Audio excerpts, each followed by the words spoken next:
Welcome to 8 Minutes.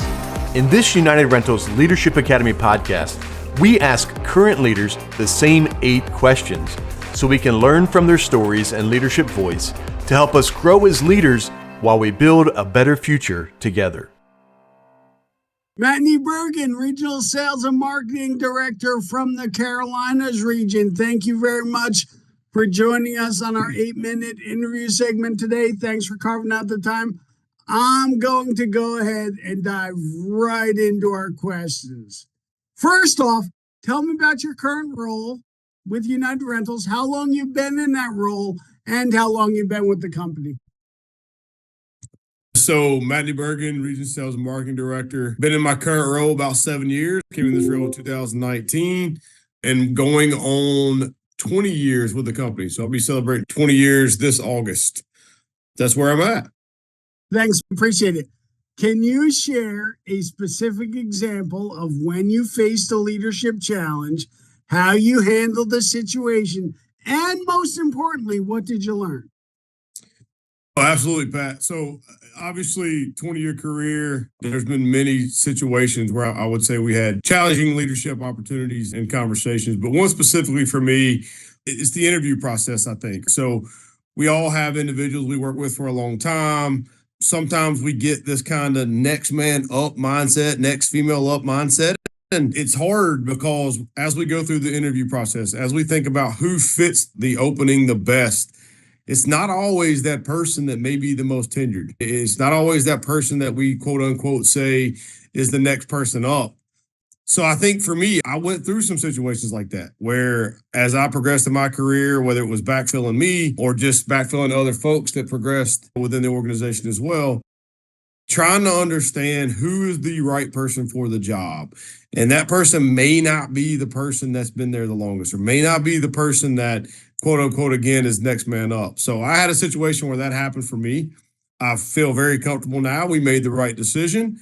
It was a hard conversation up front, right? And I think for me, the learning process there and for most leaders would be we can have that tougher conversation up front. We can have those tougher conversations leading into, who we determine that we're going to pick for that vacancy. But that's much easier than having those hard conversations over the next 3 years because we picked the wrong candidate.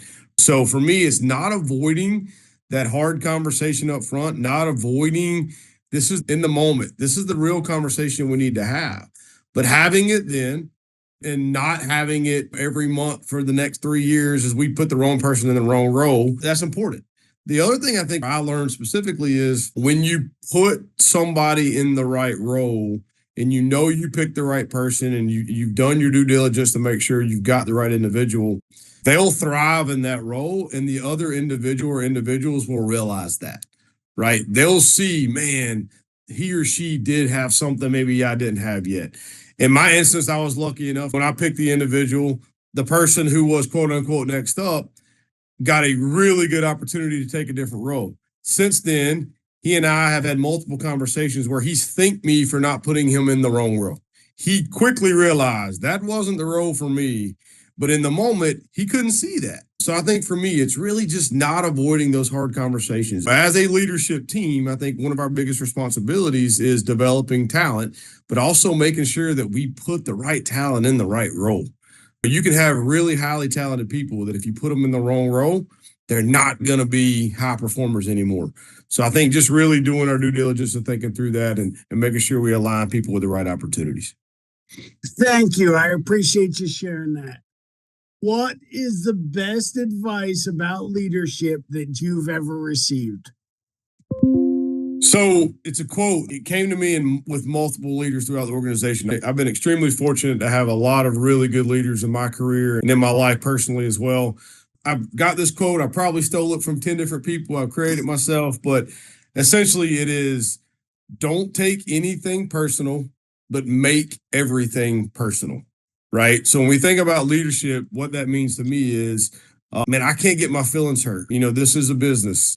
We've got to be willing to take criticism and feedback and things like that. But when I'm approaching someone as a leader, when I'm approaching an employee or a coworker or even somebody in my personal life, I want to make it personal to them. If I want to learn Pat Barrett and I want to know Pat Barrett at a deeper level, then what's important to Pat Barrett has to be important to me, right? So when I engage in conversation with Pat Barrett, I want to know what's important to you. Do you like dogs? Do you have kids, right? I want to make it personal, but man, I just can't take it personal, right? Because if I get emotional and I put my feelings on my sleeve, then that's not advantageous for anybody. So again, that quote for me has always been, don't take anything personal, but make everything personal. I love that. If you could have one business do-over, what would you do differently? Wow. One business do-over. I think early on in my leadership career, when I went into the manager role, I'll be honest, I just wasn't very good at it, right? So I was a sales rep. I was an ISR, then went to a sales rep. Took my first BM role in a smaller location. And man, looking back, I don't want to say I was terrible at the job as a whole, but my approach to it, what I was trying to accomplish, my vision was not very clear. People didn't know what success looked like. I was leading a team of drivers and service guys for the first time. Man, I made a lot of mistakes, right? I think in just how I handled the business itself. Now, I think because I did prioritize relationships, I was able to bump and get through it. I was able to kind of navigate through some of that. But the job as a whole, man, I struggled with it for a little bit. And I think now looking back on it, that BM role was a crucial part of my career. It's a real pivot in my career to where you did have to manage people that knew a lot more than you did about what you were managing them to do. I couldn't drive a truck, right? I couldn't turn a wrench. I can't rebuild a motor. That's not what I do. And I think I dove into that trying to be the expert at everything and trying too much to overcompensate. And I think I made a lot of mistakes along the way. Now, if I reapproach that and I became a branch manager tomorrow, I'm going in solely with that galvanizing the team. How do I develop the team faster? How do I win the hearts and the minds earlier? I would just refocus my energy on where I spent it in that initial start time as a BM. Thank you for sharing that. How do you continuously challenge and improve your own leadership skills? So a couple things for me. One way that I kind of challenge myself really is by the leaders in which I associate with. Again, I said it already, but I've been afforded a really good opportunity to be around tremendous leaders within this organization and in my personal life. And just being around good leaders will challenge you in your own way. So I see how they do things. I hear what they say. I see the successes they have, the results they drive. And just in that, like it challenges me to become a better leader. The other thing for me is I was fortunate enough to go through a house heat program here at United Rentals, and it really changed my perspective. Prior to that, I think we all at United Rentals are fixers. And I definitely fell into that category. Like I wanted to fix everybody else. I wanted to make everybody else better. I want to make everybody else a better leader. I spent a lot of my time and energy figuring out how to fix my team. I spent very little to no time trying to figure out how to improve myself. I think what I learned the most out of House C is that you have to dedicate energy and effort to yourself. If you want to make your team better and you want to build this perfect team, man, you've got to be the leader to do it. And to be that leader, you have to dedicate energy and effort into yourself. I think that was a big challenge for me. It's spending time on ourselves because that's not natural for me to work on myself. So that was really hard to overcome. And I'm still not good at it, but it's at least something that I'm conscious of and I'm aware of as far as moving forward. So for me, the answer there would be learning how to spend time on yourself to be the leader you want to be. And it's just associate with really good leaders. Be around good leaders and they'll push you to be better. Thank you very much. What is one characteristic that you believe every leader should possess? To me, the most important thing about leadership as a whole is communication. I can expound on that 50 different ways because I think communication is the single most important lever to driving the dynamic team atmosphere. If we communicate properly, if everybody knows where they stand, everybody knows what winning looks like, it's communicating a vision, it's communicating the goals, it's communicating everything. But being a good communicator is extremely important.